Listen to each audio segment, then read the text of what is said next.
Cyril Jeanne, Volodalen, Laboratoire du mouvement. Dans cette petite vidéo, j'aimerais vous donner une histoire de la foulée. Alors une histoire de la foulée sur ces 60-70 dernières années. Commençons par la présentation de la majorité des techniciens sur la foulée, qui serait la foulée idéale, telle qu'elle a été vue dans les 20 dernières années.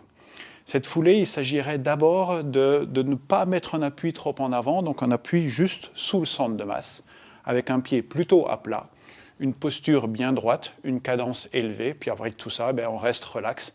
En tout cas, c'est les propositions de Daniel Lieberman, qui est anthropologue à Harvard, et qui est un des adeptes de cette foulée telle qu'elle a été représentée les 20 dernières années.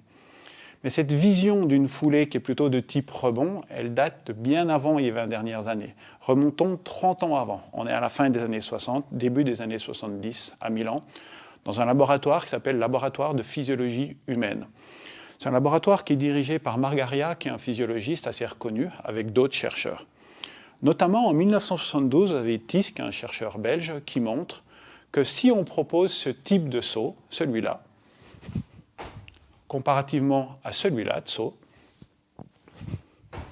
eh bien dans le premier cas, il y a à peu près 20 à 30% de puissance en plus, avec 20 à 25% de consommation d'oxygène en moins.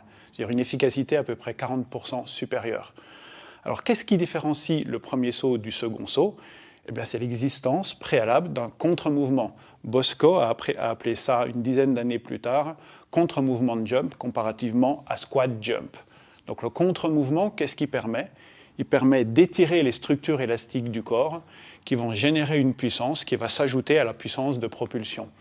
Alors, on peut prendre comme modèle 2 balles. Je prends 2 balles, je leur donne une hauteur, je lâche les 2 balles, puis j'observe que celle-là, elle reprend à peu près 60% de la hauteur initiale, alors que celle-là ne reprend qu'à peu près 40% de la hauteur initiale.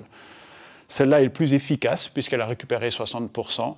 Pourquoi? Parce qu'elle est plus élastique, donc plus capable de se déformer et de récupérer l'énergie qui avait été donnée initialement. Elle récupère sa forme, donc elle renvoie l'énergie. Le modèle mise en tension renvoie. Alors ce nouveau modèle qui est déjà apparu dans les laboratoires, il est repris dans les années 70 en premier par les techniciens de l'athlé. Et pas tous les techniciens, en premier par les entraîneurs de la vitesse.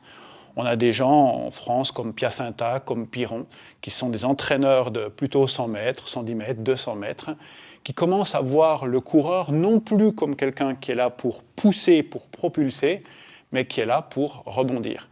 Dans les années 80, ça passe du 100 mètres au 400 mètres, 800 mètres. Dans les années 90, les coureurs de 10 000 mètres sur piste, on commence à les voir selon cette nouvelle vision, qui est une vision qui consiste à venir produire un centre de rotation pour amener le pied juste en dessous du centre de masse, de manière à renvoyer l'énergie vers l'avant et puis vers le haut.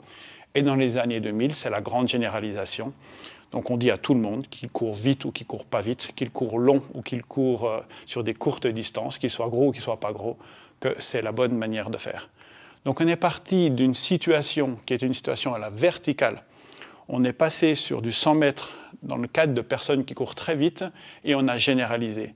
Biais psychologiques les plus habituels, on a sélectionné un environnement dans lequel ça avait du sens, et on est venu généraliser, certainement en faisant perdre du sens à cette vision de la foulée.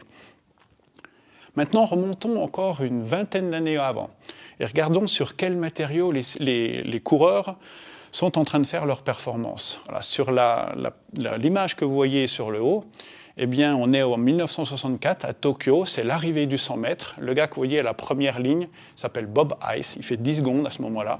C'est le sprinter des années 60 et c'est vraiment la personne qu'on voit avec les gros muscles, qu'on voit comme un moteur, comme un espèce de tracteur. Donc il y a des moteurs dans ces muscles et les moteurs sont vus selon le système thermodynamique, c'est-à-dire des espèces de pistons qui viennent faire comme ça, qui utilisent de l'énergie chimique pour aller plus vite. Et remarquez qu'on court sur de la terre battue. Dans les années 50 jusqu'aux années 60 et avant, on court ou sur l'herbe ou sur la terre battue, c'est-à-dire un matériau qui renvoie peu l'énergie. 4 ans après, cette fois on est à Tokyo, 1968, là vous voyez une course de nouveau sur ces photos et vous voyez qu'on est passé sur du tartan. Le tartan c'est quoi? Le tartan c'est une résine synthétique dans laquelle il y a du caoutchouc, il y a un peu d'amiante.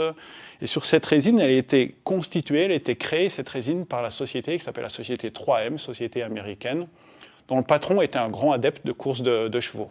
Donc il voulait surtout proposer un matériau qui permette aux chevaux d'être efficients sans se blesser. Au fur et à mesure, ils ont développé donc ce matériau. D'ailleurs, le nom tartan, c'est le nom d'un élevage de chevaux.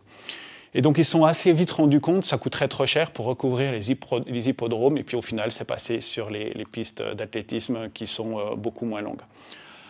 8 ans plus tard, on est à Montréal cette fois, et puis c'est une société italienne qui s'appelle la société Mondo, qui propose une évolution de ce tartan. C'est toujours la société dominante actuelle, qui est en gros des polymères de caoutchouc, et ça restera aujourd'hui. Donc on a une industrialisation de la production de latex par l'arbre EVA. Cette industrialisation nous amène finalement à créer de nouveaux matériaux qui recouvrent les sols sur lesquels on court et qui nous amènent comme un effet miroir à voir la manière dont notre corps fonctionne à l'identique de ces matériaux. Nous sommes des imitants, artisans et imitants. On invente de l'élasticité et on commence à voir le corps élastique. Mais on oublie que ce qu'on avait raconté, c'est pour ça que je dis souvent que c'est une histoire à 2 balles, ce qu'on avait raconté, c'était d'abord sur une vision verticale, dans laquelle il s'agissait de récupérer l'énergie à la verticale. On a oublié de dire que pour voir laquelle récupérait le mieux, eh bien, il a fallu monter ses balles. Donc on a dû d'abord lutter contre la pesanteur pour récupérer l'énergie de la pesanteur. Et on a oublié qu'il y a un deuxième modèle qui aurait pu tout à fait être vu, c'est le fait que ces balles elles sont capables de rouler, ce qu'on a appelé nous le modèle terrien par rapport au modèle plus aérien, et d'être efficaces, en particulier sur des sols qui renvoient un petit peu moins l'énergie, en particulier sur les distances un petit peu plus longues, en particulier si on court moins vite avec un poids plus important.